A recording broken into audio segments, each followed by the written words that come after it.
Welcome back, Wolfpack Verlis here, and it's been a while since I've really talked about my battle strategies. That the way that I go about looking at a Pokemon, the way I go about just trying to evaluate what makes something strong, I think that a lot of confusion has arose from it, because on the surface, yeah, it does look like my strategies do get pretty samey. I look for setup, I try to make that Pokemon work, and then it ends up becoming taunt bait in the end. But at the same time, I feel that that shouldn't really make a strategy bad. That really all I'm trying to do is just find that little exploit, find the way that can make a lesser Pokemon, a Pokemon that's very overlooked, a Pokemon that has lower stats, go toe-to-toe with even the big boys and I think that the quickest way and the best way of doing that is setup. That with Stockpile, or something that boosts defenses, now you're becoming a tankier Pokemon, now you're starting to get closer to legendarily tanky stats after a couple of boosts, that if your opponent can't one-shot you, they can't 2 or 3-shot you, that means you have the opportunity of dealing more damage than they're dealing to you, and it doesn't matter what Pokemon you have by that point, as long as they're set up properly. And I think that that's one of the big things that I really need to address, that sure, it is taunt bait, it can be whirlwinded, all these stupid little things can stop it out in the end, but at the same time, not every team has taunt. And at the same time, you're not going to leave in your taunt bait Pokemon to a taunter. That's kind of the main idea behind one of these teams, is that you're not running 6 setup Pokemon that can all be taunted into oblivion. You're kind of looking for those Pokemon like, okay, I need to support it with sweepers, and then that's kind of how you go. You really play in reverse. That instead of supporting your sweepers with tanks, you're supporting your tanks with sweepers. You remove those taunt threats. You remove those outright damage Pokemon that won't let you set up, and then you're free to win. That I've seen this a lot. You see this a lot in my Mega Sableye videos. That whenever I bring Mega Sableye, if they don't have a Fairy type Pokemon and I get my burn off successfully, or I remove their Talonflame or anything that could cheese me out, it's kind of over. That I just set up my Calm Minds, I set up my Will-O-Wisps, and then I win the game. And that's kind of really how I play. I don't care if I sacrifice 3 or 4 Pokemon just to get my one Pokemon set up, because now it becomes almost unstoppable. That when Snorlax gets stockpiles in its favor, it almost takes no damage. That when you have as much hit point bulk as Snorlax has, and you're only taking a tenth of your hit points every turn, while also being able to set up, Belly Drum, getting just decent amount of damage from Crunch or anything like that, it doesn't matter. You can go through an entire team once you're set up, and really the only thing that stops you at that point is Haze or a crit. And again, not every team is running Haze, and crits are still relatively lower odds, even though it feels like I'm getting crit every other minute. But at the same time, it just also makes other Pokemon viable.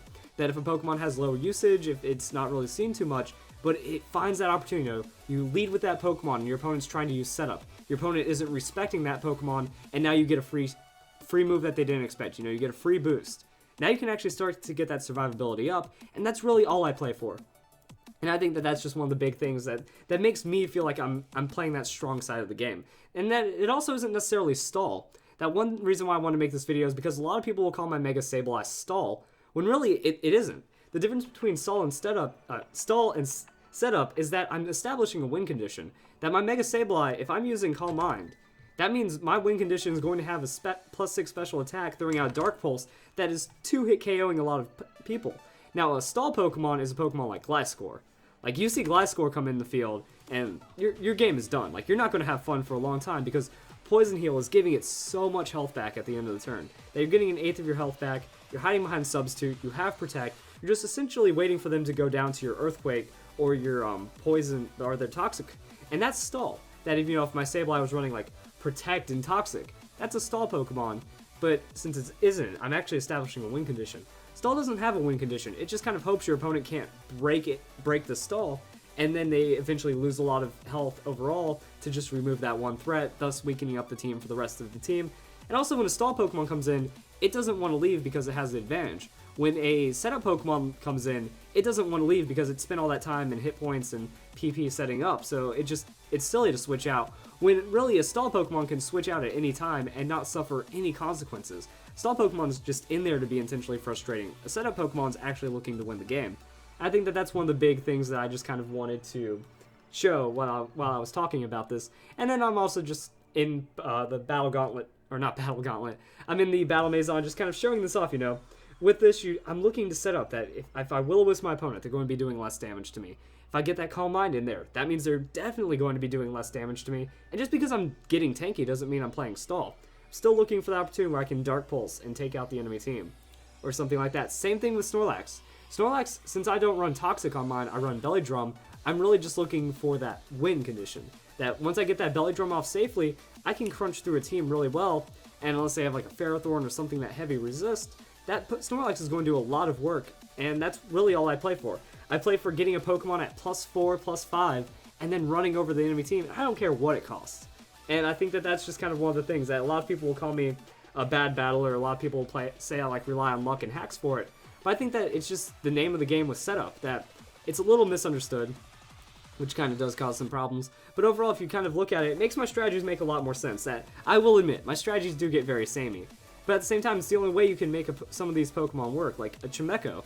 A Chimecho can't really do anything on its own, but if at some point that Chimecho found a way of getting 2 Calm Minds, now it can actually start enduring hits from a Garchomp, hits from a Mega Kangaskhan, and depending on what other things it has up its sleeve, you know, it can get tankier than that Pokemon can handle, then it can start to just do ever so slightly much damage in return.